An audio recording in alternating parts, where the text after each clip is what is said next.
12 News exclusives, a satanic sexual encounter leaves a man with nearly 300 stab wounds. 12 News' Brendan Conway is live on Milwaukee's east side where the victim was found half naked, cut and bleeding. Jason, the police say they found the victim in the middle of the street, that he was bleeding badly. They say they follow his blood trail through the street, up the sidewalk, and up the stairs of this third-floor apartment building, where they say the victim says he spent 2 days tied up and tortured. What happened in this third-floor apartment on Milwaukee's east side over the weekend is almost too bizarre to believe, but court records lay out a story of sex, violence, and possible satanic activities. According to a search warrant obtained by 12 News, an 18-year-old man came to Milwaukee from Arizona to meet with a woman that he met online. It's unclear what he hoped would happen, but he tells police after arriving by bus, he spent 2 days in the apartment tied up, getting cut, slashed, and stabbed. By the time he escaped, doctors say he had more than 300 wounds covering his body. 21-year-old Rebecca Chandler was arrested at the scene. According to court documents, she told detectives she was having sex with the victim and that the cutting was consensual, but that it got out of hand. Chandler told police that her roommate of a few months, Scarlett, did the majority of the cutting. Chandler says she doesn't know Scarlett's real name, but she thinks Scarlett is involved in the occult. According to a list of things seized from the apartment, there were a number of occult-type items, including a book, the Necromantic Ritual Book, which claims to teach consciousness with the angel of death on an intimate level. A neighbor who didn't want to go on camera out of fear told me he heard the suspect escape. He says it sounded like someone was running for their life. Police say they found a pool of blood inside the apartment, and there are still blood stains on the banisters and walls. 21-year-old Chandler has no criminal record. Both her and the other suspect in the case are being held in Milwaukee County Jail awaiting formal charges. I talked to the victim on the phone this afternoon. He did not want to talk about his ordeal, but he says he is recovering from his injuries. Reporting live on the east side, Brendan Conway, WISN 12 News. Prosecutors are reviewing the contents of computers to unravel the motive behind a satanic sex attack on Milwaukee's east side. Colleen Henry joins us from the site of the attack with new information. And Colleen, you talked to witnesses and the district attorney, who says the case poses some unusual challenges. Well, Kath, the apparent victim in this case does not want to prosecute, and the suspects who live behind me say that the episode was consensual. That makes what investigators find on those computers even more critical to their decision on whether to prosecute. He was cut. He was given breaks between cuts like he wanted, and he was given water when he asked for it, and he was given medication too, pain reliever. And during that time, did he ask to be released? Yes. And did you release him? No, because that was not what we agreed to.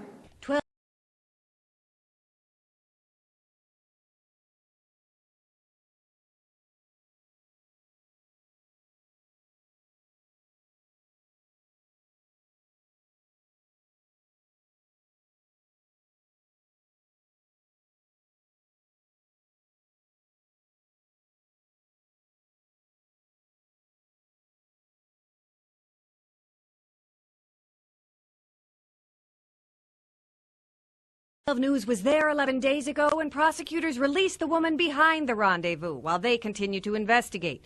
She didn't want her face shown, but told 12 News she and her roommate invited the 18-year-old Arizona man to their east side apartment for a satanic sex encounter. That after 3 hours, he broke free and threatened to kill her. I ended up getting kicked in the head and stuff like that, and I was stabbing him too. And there's just so much blood all over it. Jay Lindsay works nearby and was waiting for a bus that night. Guy is walking in the middle of the street. He has like a rope tied around his neck, and his shirt and pants are just covered in blood. He looked like a zombie when we saw him. Staff at the nearby County Clare helped with towels as police arrived. He didn't have any shoes or socks on, and his feet were bleeding. Even though he left a trail of blood in the stairwell and sidewalk, the victim's family told 12 News he doesn't want to prosecute. I don't blame him. Like, I would want it to all go away too. You want to go have a good time, and something like that happens. You meet crazy satanic women that want to sacrifice you or whatever it is. Prosecutors hope computer communication between the women and the man will clarify what expectations were before the incident and may help resolve whether the women acted in self-defense, as they say.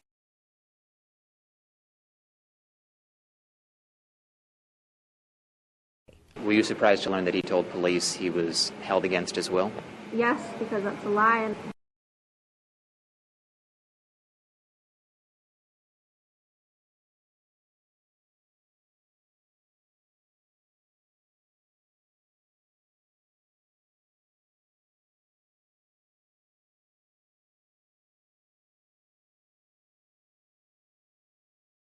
Do you believe a crime was committed?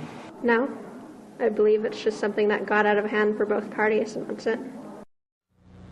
Now, the DA says consent may not actually be a defense, and if prosecutors decide to charge in this case, they can get a court order to force that Arizona man to return to Wisconsin to testify.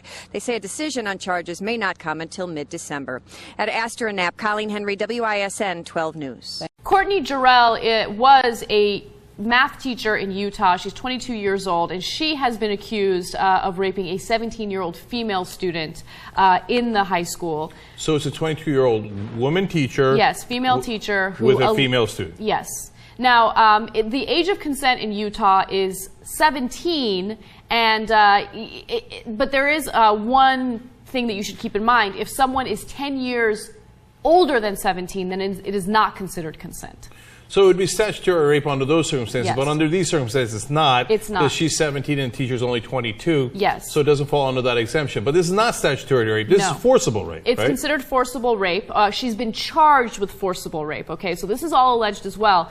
And there are two charges, object rape and forcible sexual assault. Man. That's the teacher, right? Yes, that's the teacher. This is a trippy story, man. Look, it's obviously very unique, something we're not used to. Lesbian rape is not a story we cover very often. And it's a teacher on a student, and forcible rape with an object, etc. It's shocking. I'm literally, in all the years of doing the news, never heard of a case like that. Yeah, neither have I. And also their ages are so close, 17 and 22, and they're two women. And look, it's not good to stereotype people, but you look at her picture and you think, there's no way that that's a rapist, right? But you never know. I think that's the lesson to take away from this. Of course, she has to be tried, and you have to see if she's actually guilty. But you see her image, and let's say she is found guilty, it kind of proves that you can't judge on face alone, if you were going to pick who is the rapist in the school, I don't think there's a person in the world that would have picked her, right? And again, she has to have a trial. We don't know what the particular circumstances are, and it could be very complicated. But if the charges are proven true, it's one of the most surprising rape cases I have ever seen in my life. Just shocking. Shock and disbelief among students at Riverton High School over sex abuse allegations against a popular teacher and basketball coach. I know all the kids really liked her, and she was a really energetic, outgoing person. Everybody loved her. Like, my parents even were way shocked because my parents loved her too. They thought she was a great teacher. 22-year-old Courtney Jarrell taught math and coached the sophomore girls basketball team. Prosecutors say between February and March of this year, Jarrell had sex with a 17-year-old student. The alleged encounter happened at Jarrell's home. I heard that they were texting, and I know Miss Jarrell would always go to her basketball games. The Jordan School District says Jarrell was suspended almost immediately after a parent complained about inappropriate behavior. A spokeswoman who declined to go on camera says the district has a moral conduct policy it takes seriously. She says every employee is required to sign off on that policy. I was just surprised because it's never happened at our school that I know of, so it's just like a big shock that it would happen here. So the school district says Jarrell had been at Riverton High for 8 months. This was her first teaching job.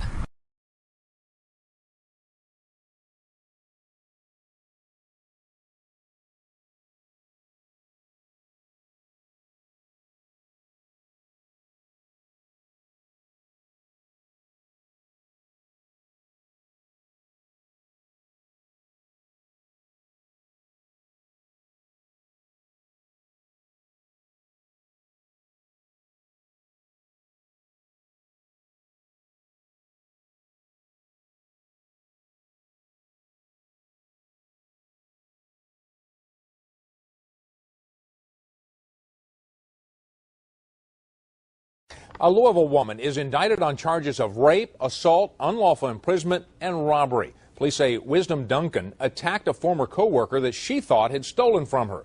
WLKY's Aaron Haynes is live at the Metro Corrections with more on this unusual case. Aaron?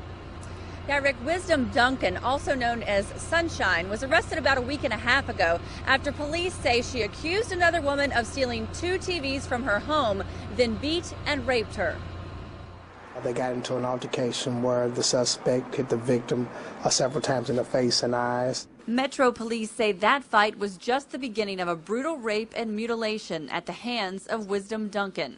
Police say Duncan and the female victim had worked together as strippers in the past. According to an arrest warrant, Duncan invited the woman to her home in the 500 block of Camp Street, then threatened her at gunpoint. She ordered her to strip, put her in a chair, tied her up. While the woman was bound to the chair, the report says Duncan stole $200 from her purse, then pulled out a sharp object. She subsequently took some type of sharp object and cut her around the chest, breast area at that point. Then police say Duncan raped the woman with the sharp object, causing internal injuries. A report says Duncan pulled the woman, still tied to the chair, to the closet, wrapping a rope-type fabric around her neck, tying the other end to the closet rod, choking the victim, leaving her gasping for air. She shut the closet door and left her there for some time. Later, police say Duncan untied the woman from the chair. The report says Duncan told the woman she would kill her and her family if she tried to leave, then tied her to her own wrist with a belt, forcing her to lay beside her in bed. Apparently, the suspect went to sleep and the victim was able to escape at that point. Now, Duncan is being held on $100,000 full cash bond. Now, police say that, according to the arrest warrant, the victim had nothing to do with the stolen televisions.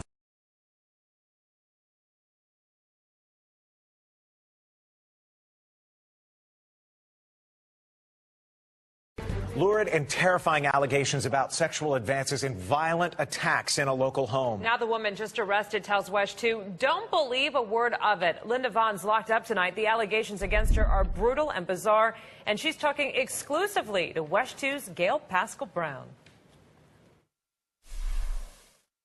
48-year-old Linda Vaughn sits here in the Marion County Jail charged with kidnapping, aggravated battery, and theft. It involves a 34-year-old woman from Ocala, a friend, Linda says, for about 1.5 years. There was nothing sexual, and I stand by that 100%. But according to the Wednesday arrest report, Linda Vaughn made sexual advances toward the 34-year-old victim in Vaughn's Bellevue home. She allegedly tried to light the victim's hair on fire, took money, IDs, and a credit card from her. Until, quote, you get me some money. No, I've never had her purse or had possession of it. That is absolutely not true. The arrest report says Vaughn continued to make sexual advances toward her, and when the victim refused, Linda Vaughn got angry and made the victim lick a wound on Vaughn's arm. You told her to lick a wound on your arm? No. And then you said you had AIDS? No, ma'am. I did not say that.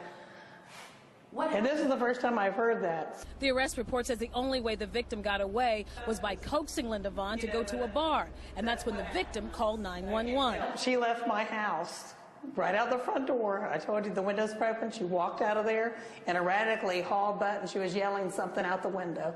It was the last time I saw her. That's for sure.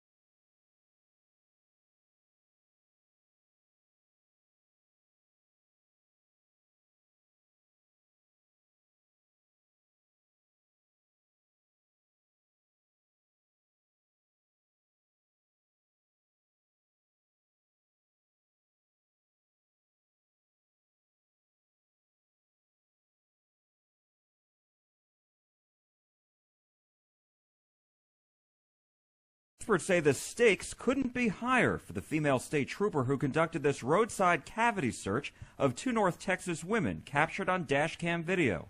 As we first reported Friday, a Dallas County grand jury indicted Trooper Kelly Hellison on 2 counts of sexual assault and 2 counts of official oppression. In the course of doing her job, by going beyond what the law allowed her to do, she could find herself as a registered sex offender for the rest of her life if she's convicted. Peter Schulte is a Dallas attorney and a reserve police officer. It's all going to come down to who does the jury believe. Hellison's attorney says his client passed a tough lie detector test and neither assaulted nor fondled Angela and Ashley Dobbs. Experts say this cavity search done on the side of the highway really raises the question of how the trooper was trained in the first place. How did she even get this idea that this was okay? Is this an issue that, is that she learned from a field training officer? I mean, where is the problem? DPS says any search that unreasonably invades the bodily integrity of a citizen is in violation of the Fourth Amendment and is therefore in violation of DPS policy. The agency fired Hellison, and she is appealing. The grand jury also indicted Trooper David Farrell on a theft charge after Angela Dobbs complained her prescription bottle of painkillers went missing after the search. DPS says Farrell remains suspended pending the outcome of an administrative investigation. Schulte says the indictments against both troopers in this case may place other investigations in jeopardy. Any cases that are set for trial involving these two troopers are going to have to get disposed of because the DA's office can't sponsor their testimony.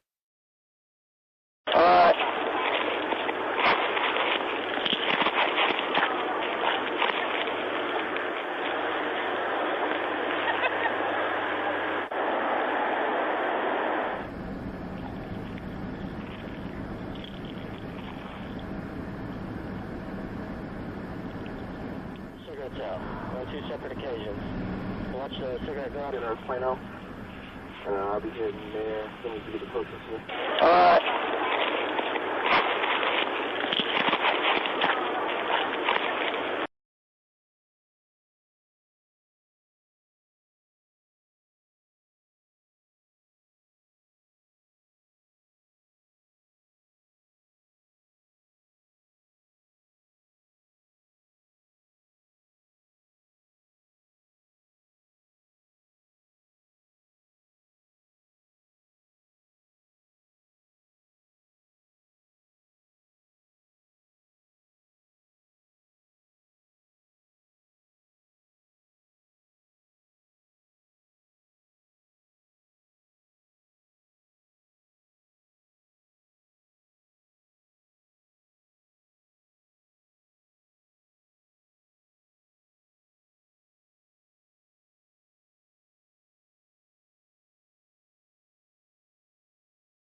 Everybody, glad you're with us tonight. I'm Darren Kramer. I'm Ann Nyberg. Tonight, a Hamden woman is facing abuse charges after police say she assaulted 4 mentally disabled people who lived in her home. They say the victim suffered everything from broken bones to sexual abuse. News 8's Mark Robbins spoke with the suspect's attorney earlier tonight. Hamden police in February started to investigate the activities inside that home here on Ridge Road. Wednesday, they arrested a 74-year-old woman who lives there. She's the caretaker of 4 adults with disabilities. Police allege she's been abusing them. Victoria Moreau has been charged with a variety of offenses, including sexual assault in the 4th degree. Several years ago, the state of Connecticut gave Moreau the responsibility of taking care of 3 women and 1 man, all with mental disabilities. One resident of this quiet Hamden neighborhood spoke of seeing Moreau and her clients, but never noticed anything peculiar or seeing any signs of abuse. I knew nothing of Victoria. I just know that there were some disabled people who lived there as well, and I would see them outside sometimes, taking out the trash. Police allege Moreau would make her clients sleep on the floor and hit them with a cane if they got up. She's also alleged to have locked them in a closet and given them baths in extreme hot or cold water. News 8 spoke exclusively with her attorney. At the appropriate time, she's going to put the state to its burden of proof. She's going to plead not guilty. In addition to Victoria's arrest, police arrested her daughter, Wendy, and charged her with risk of injury to a minor, disorderly conduct, and interfering with police. She, too, is expected to plead not guilty. I can only ask the populace to withhold judgment until all the facts are out in this matter, and I think that once all the facts are out in this matter, she will be vindicated.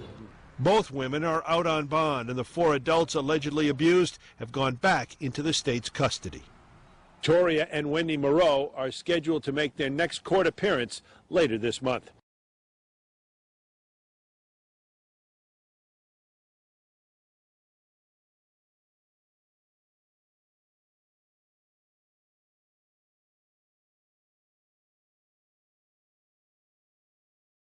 Sandy woman is accused tonight of giving teenage boys drugs and forcing them into sex. Police say 2 separate incidents happened in Kathy English's home just over a year ago, and both incidents involved 16-year-old boys. ABC4's Annie Cutler is in Sandy, where police have been looking for the suspect tonight. Annie? That's right. Police officials are looking for this woman, Kathy English. She's been charged with forcible sodomy, which is a first-degree felony. So is rape, which English is also charged with. Police say one of the victims is her daughter's boyfriend. Police say the teen told investigators English had given him some drugs. He also told officers he witnessed English sexually assaulting another friend of his. All of this happening a year ago. We had a major time delay in the case due to the fact that it wasn't reported to us to 5 to 6 months later after it actually occurred, and then another 6-month wait for the DNA results to come back. Investigators went to English's home yesterday, but she wasn't there. She still was not home this evening. Some of her neighbors were shocked to learn of the charges against her. Doesn't seem right. Doesn't seem like that would be possible. But police disagree. We're going off of some eyewitness accounts along with concrete evidence that we have gathered. And according to these documents, police officials do have a warrant out for English's arrest. Her bail has already been set at $100,000. Close to home in Sandy, Annie Cutler, ABC4 News. Terry. Annie, thank you very much. Now, we just got word from police just moments ago in our newsroom here that English has been taken into custody within the last few minutes. We're told that family members turned her in because they were afraid for her safety.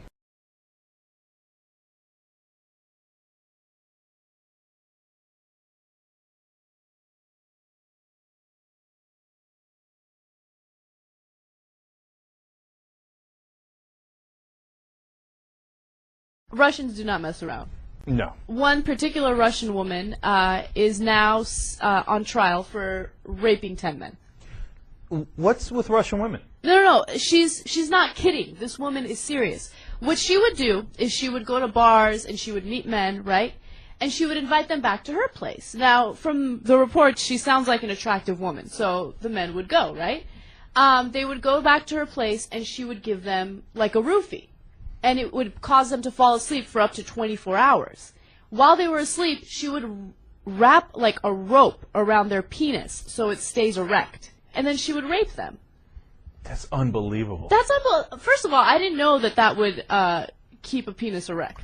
I didn't know that either. Never tried it. But obviously David Carradine believed in it. I mean, no disrespect, but I mean, I say that because apparently some dudes do that. I mean, that's a way of keeping hard. Right. So, and while you were passed out on roofies, who knew that? Okay, but I guess she learned through hard experience. Hard experience. Sorry.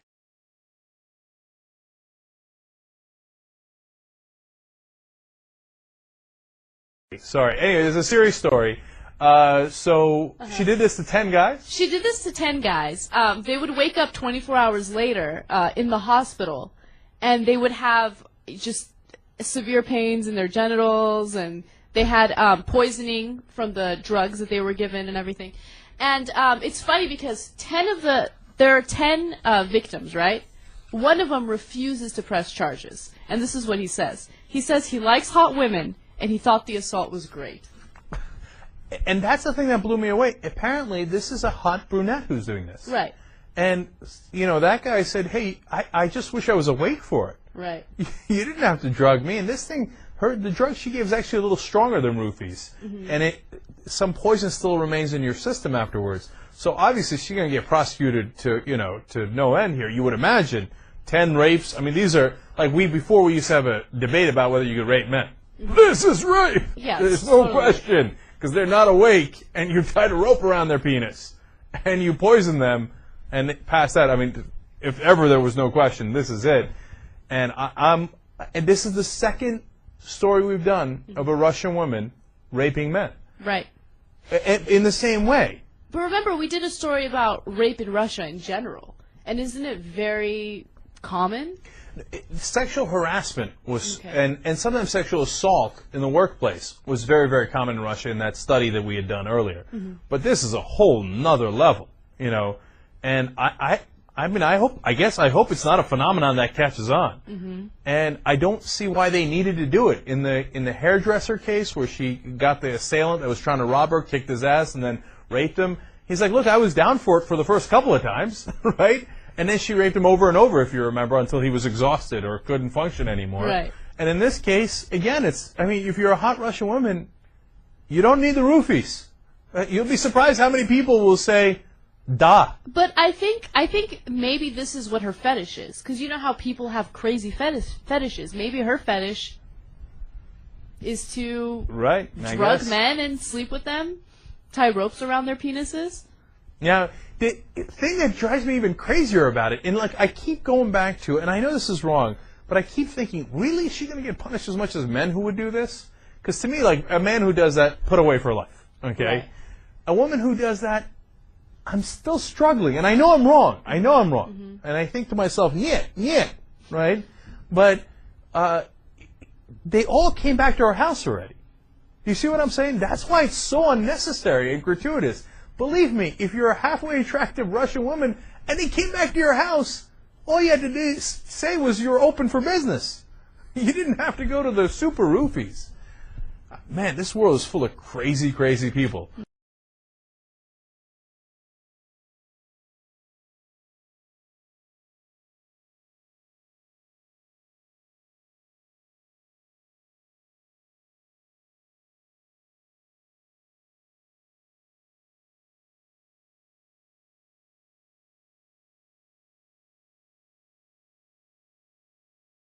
And apparently a decent number of them live in Russia. Bizarre reports coming from Zimbabwe indicate that gangs of women are raping men and taking off with their semen in used condoms. The Kenyan Daily Post reports that several men have written statements with the police about incidents where they've been raped by a woman at gunpoint. The way it went down was that they would be offered a lift by these attractive women, usually two, who would then drive them to a lonely spot at gunpoint, hand them a condom, and order them to have sex with one of them. At the end of the ordeal, the women would carefully retrieve the condom and drive off into the night with the raped man's semen. Late last year, a motorist had a minor accident, but when police arrived on the scene, it suddenly turns into a criminal investigation after they find 31 used condoms in the car, 4 of them with what appears to have male semen. The man leads police to 3 women who are said to be the owners of the car involved. Superstitious locals believe that the motive of the rapes is to collect the male sperm for occult rituals that lead to great wealth. The lifestyle of the 3 arrested women and the fact that several men have come forward to tell police that they were popular in night spots in Harar, where they were known to frequently insist on buying men drinks, has just added fuel to this belief. In Russia, a lone woman rapist has been charged in court where she admitted to raping a man for 3 days. So severe were the man's wounds from the rape ordeal that he was forced to seek treatment in a hospital shortly after the woman released him. It has also been reported that a gang of women in a certain part of Mombasa are grabbing men and raping them. Some locals think that the motive may be to spread disease as a way of exerting some kind of revenge against men in general. Those who are said to be involved will not talk about it, let alone agree to meet with the reporter who may publicize their story. Yeah, I thought that was pretty strange.